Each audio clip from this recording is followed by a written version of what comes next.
नमस्कार साथियों। उत्तराखंड में धामी कैबिनेट के विस्तार को लेकर देरी को लेकर पहले ही कई बार सवाल खड़े होते आए हैं और जब जब भी मंत्रिमंडल विस्तार की चर्चाएं होती हैं तब तब कई विधायकों की आस बढ़ जाती है। कई विधायक मंत्री पद की चाह के लिए अपने सपनों को संजोकर बैठे हुए हैं, लेकिन अभी तक कैबिनेट का विस्तार क्यों नहीं हुआ है, यह एक बहुत बड़ा सवाल है और सवाल अभी भी बरकरार ही है। हालांकि इस बीच बीजेपी ने अपने प्रवक्ताओं की एक लिस्ट जारी की है जिसमें कि 2 विधायकों के नामों को शामिल किया गया है, विधायक खजान दास और विधायक विनोद चमोली। इन दोनों विधायकों को प्रवक्ता बनाया गया है। तो वहीं अब यह सवाल भी उठ रहे हैं कि क्या बीजेपी ने इन दोनों ही विधायकों को प्रवक्ता बनाकर एडजस्ट कर लिया है या फिर साइडलाइन कर दिया है, क्योंकि ये दोनों ही विधायक धामी कैबिनेट में मंत्री बनने का ख्वाब देख रहे हैं। बल्कि चर्चा तो यहाँ तक भी हो रही थी कि विधायक विनोद चमोली तो अपना मंत्रालय तक चुन चुके थे।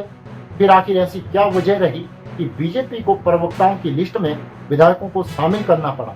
बीजेपी पर पहले ही सवाल खड़े हो रहे थे, तो क्या अब बीजेपी ने उन पर मुहर लगाने का काम कर दिया है? क्योंकि कैबिनेट विस्तार में लगातार हो रही देरी को लेकर कहा यही जा रहा था कि बीजेपी के भीतर सब कुछ ठीक नहीं है। कैबिनेट विस्तार को लेकर भी आपसी खींचतान अपने चरम पर है और अब इसी खींचतान को कम करने के लिए क्या बीजेपी ने यह कोशिश की है? और यही वजह है जो विधायक मंत्री पद को लेकर पूरी तरह से आश्वस्त थे और मुखर होकर बोल भी रहे थे, उन्हें संगठन ने प्रवक्ता तक ही सीमित कर दिया है।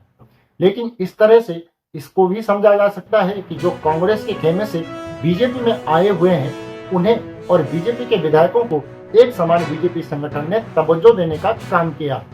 मथुरा दत्त जोशी कांग्रेस से बीजेपी में शामिल हुए तो बीजेपी ने उन्हें पीछे न रखते हुए पार्टी में प्रवक्ता की जिम्मेदारी दे दी है।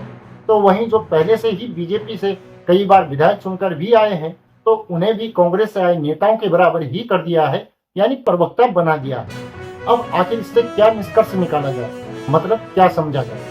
क्या बीजेपी ने इन विधायकों को प्रवक्ता का पद देकर खुश करने की कोशिश की है या फिर इनको साइडलाइन करके एक तरह से इग्नोर करने की कोशिश की है?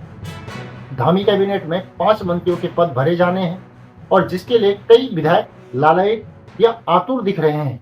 खजान दास और विनोद चमोली तो खुद को इसके लिए प्रबल दावेदार मानकर चल भी रहे थे, लेकिन अब लगता है कि कैबिनेट विस्तार से पहले ही बीजेपी ने इन्हें एडजस्ट कर अपनी पूरी टेंशन को कम कर दिया।